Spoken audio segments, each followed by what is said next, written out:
Allez, c'est parti, on va décortiquer ensemble comment les agences de location de voitures indépendantes sont en train de complètement changer la donne. 80% d'entre vous travaillent gratuitement pour les voleurs, les garagistes et votre organisme de crédit. C'est une phrase choc, hein. Elle est tirée d'une analyse récente et franchement, elle résume parfaitement le combat quotidien de beaucoup d'agences de location indépendantes. Alors, pour bien comprendre, commençons par le cœur du problème. Le modèle économique classique d'une agence locale est tout simplement sous une pression immense. Voilà à quoi ressemble la situation. D'un côté, on a l'agence locale, toute seule, avec sa petite flotte, une visibilité qui ne dépasse pas sa ville et une exposition au risque maximal. Et de l'autre, les multinationales, avec leurs réseaux mondiaux, leurs flottes immenses, des budgets marketing qui donnent le vertige et bien sûr, une domination totale des plateformes en ligne.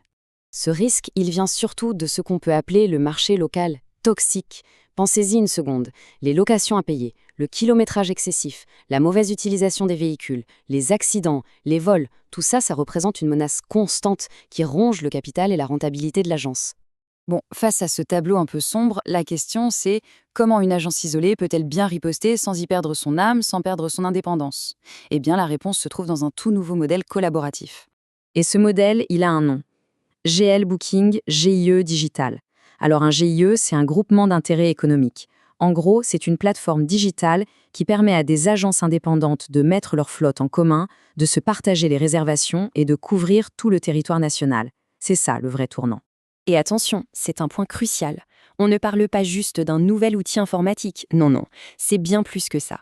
C'est une véritable alliance stratégique qui transforme des concurrents en partenaires.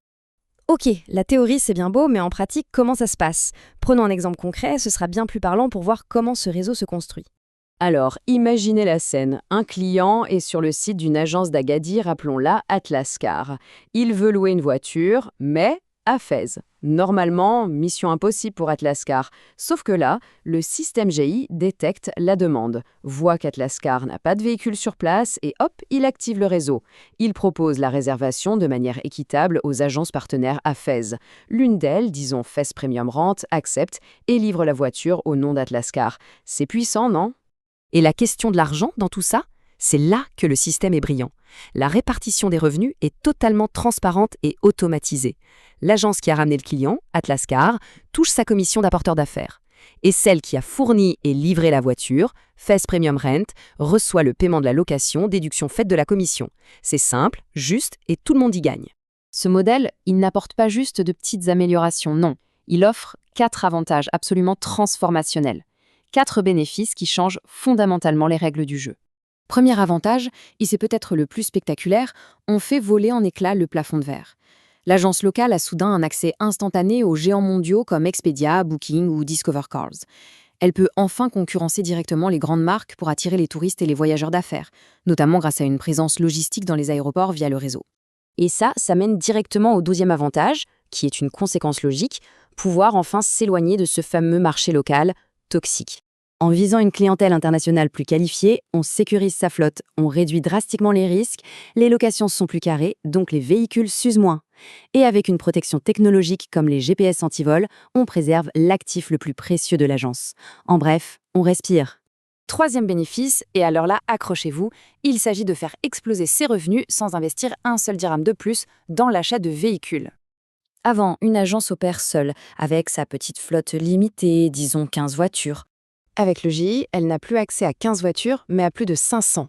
C'est toute la flotte du réseau qui est à sa disposition. C'est ça, l'effet flotte géante. Concrètement, ça veut dire ne plus jamais avoir à refuser un client. Et c'est comme ça que les revenus explosent. D'abord, grâce à cet effet flotte géante, on vend beaucoup plus. Ensuite, on touche des commissions sur les ventes croisées partout dans le pays. Et enfin, les équipes sur le terrain, bien formées, augmentent le panier moyen avec des extras à forte marge. C'est une multiplication des sources de revenus. Et enfin, quatrième point, tout aussi fondamental, une agence ne se bat plus jamais seule. Elle rejoint une véritable armée opérationnelle à l'échelle nationale. C'est la puissance d'un réseau national. On est soutenu par près de 175 collaborateurs qualifiés. On dispose d'un écosystème technologique pro pour tout piloter. Et un contrôle qualité central veille à ce que les standards internationaux soient respectés. Ça tire tout le monde vers le haut. Au final, tout ça nous amène à un choix très clair, une véritable bifurcation pour l'avenir. D'un côté, le chemin de l'isolement. Rester une petite entreprise vulnérable, limitée au marché local, avec une croissance au point mort et un risque permanent. De l'autre, le chemin de l'union au sein du GIE. Devenir membre d'un réseau national, accéder à une clientèle mondiale avec des revenus évolutifs et un capital sécurisé.